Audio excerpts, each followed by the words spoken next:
Hi, everyone. Before I get started, I'd like to thank Colin, Emily, the O'Haras, and the McBurneys for all the hard work and care that went into putting together such a beautiful celebration of two people that truly deserve it. Colin, congratulations, man. Ever since we met, you have been an incredible friend, a great man, and the last person I ever want to see standing across from me at the beer pong table. All jokes aside, I feel so lucky to have you as a friend, and nothing makes me happier than seeing you here with the love of your life. You're an amazing person, and you deserve every bit of the joy and love that's in this room tonight. Emily, I know that we haven't gotten a chance to spend a ton of time together, but I've heard the way that Colin talks about you. I've seen the way his eyes light up whenever he gets the chance to talk about you and your relationship together. And I've seen that same light in your eyes when you look at him. Your love for each other shines through everything each of you do, and it's a beautiful thing to witness. That overwhelming, undeniable love and the happiness that comes with it is the surest and greatest testament to the amazing life you both have before you. Thank you both again for inviting me to be here tonight and share in the beginning of that life. Now let's raise a glass to the happy couple. May you be poor in misfortunes, rich in blessings, and may you know nothing but happiness from this day forward. Sláinte.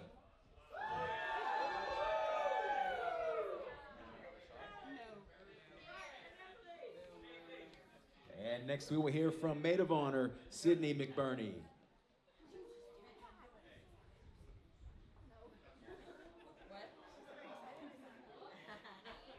Hi, everyone. I'm Sydney. I'm one of Emily's sisters and maid of honor today. Now, before I say anything else, I have to admit, I am feeling a little nervous. The fact that she even trusts me to give this speech is a literal miracle. I mean, how do you give a speech about someone who has spent their entire life giving you unsolicited advice? I am really grateful for the advice today, though. Who knew some of it would actually come in handy? But seriously, I'm so happy to be here to celebrate this day with you and be standing next to Emily, the person who has not only been my sister, but my role model and my built-in therapist. She's strong, independent, and sometimes a little bossy, but in the best way. And then, of course, there's Colin, the man who bravely stepped into Emily's world and somehow didn't run away after realizing how complicated it can be to share everything with someone like her. Seriously, Colin, I have to hand it to you. You survived the Emily experience. And you're still here standing beside her today. I have to say that's impressive. You've got the patience and good humor it takes to handle all of her very specific preferences. Whether how the towels are folded or what time the pizza should arrive. I mean, there's a whole system for how those towels should be folded. Just be prepared for a gentle reminder if you mess it up. But Colin, you've handled it like a pro. But in all honesty, Colin, I couldn't be happier for Emily that she found you. You're kind, funny, and most importantly, you make her so incredibly happy. Emily has always been the strong one in our family, leading the charge on everything from organizing family vacation to making decisions, saying, I'm going to do this whenever you guys want to or not. And I've always admired that about her.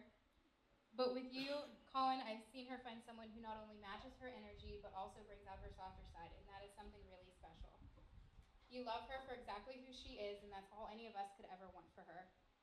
Emily, I've watched you grow from the older sister who literally knew everything and made sure I knew it too, into the beautiful, caring woman standing here today. You've always been my role model, and even if I always didn't show it at the time, now I'm watching you find someone who supports you and loves you just as much as you deserve. Before Colin, we were all just hoping you'd relax enough to let someone make a decision. But in all seriousness, Colin is the perfect match for you, and I'm so happy you found him. Colin, you're truly the best thing that has ever happened to Emily. Thank you for making her so happy, and let's be real, being with Emily is not an easy task. She's strong-willed, detail-oriented, and has an opinion on literally everything. But Colin, you somehow handle it all with grace.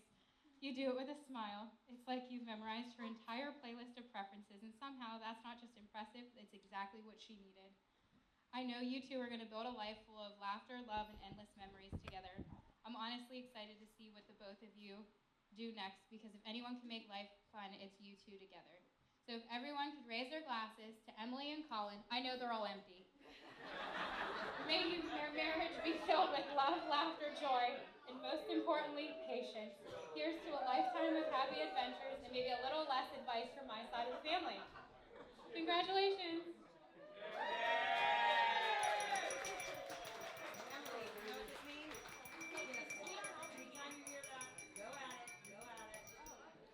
And now we will hear from the father of the groom, Mr. Dennis O'Hara.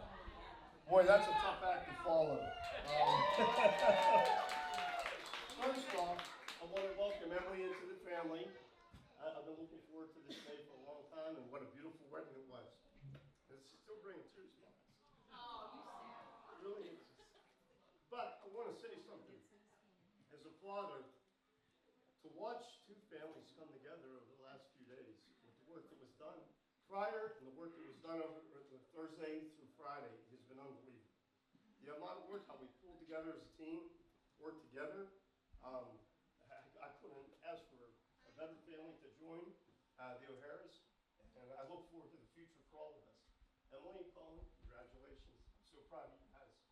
I wish you the best, and I don't want to have a toast because I know you're all out of booze. Cheers to Colin and Emily. Cheers.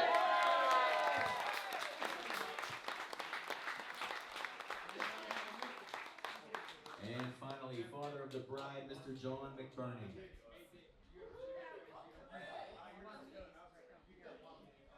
First thing I do is I'd like to thank everybody for coming, all of our extended family. We are excited that everybody made the 2-hour jaunt from the Pittsburgh area, and some of our family that came from different states to come here to join us with this day.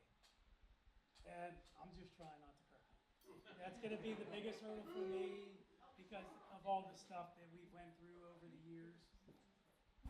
It's not easy coming into our family. It really is not. Because I can tell you honestly, I've given Colin everything to make sure he's up to the task. This says a lot about his character too. He talked to me and Lee before he asked her.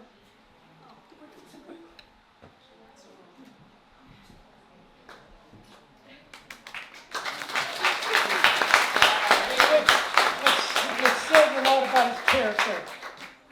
But anybody that knows me, the first thing on my mind was, do I mess with him or do I say yes? The thing that worried me the most about it was he was so nervous, I was worried that he was going to pass out. When he came up and he approached us, I was like, what the hell's going on? Because he was nervous. And then when he actually said that and talked to me and Lee, that showed me that he was given the proper upbringing.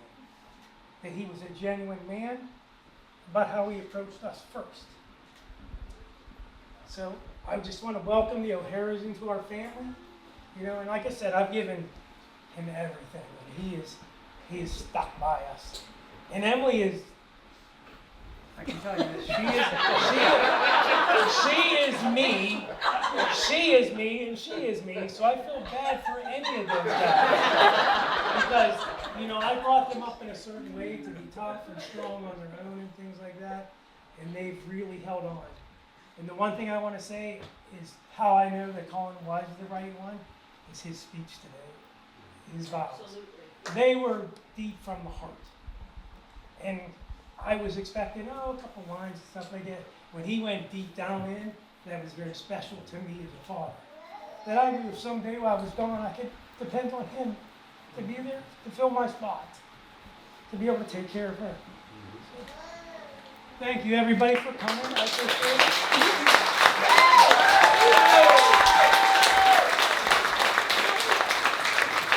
All right, one more time for John, Dennis, Sydney, and Jack. Brother, heartfelt words. And dinner is on the way.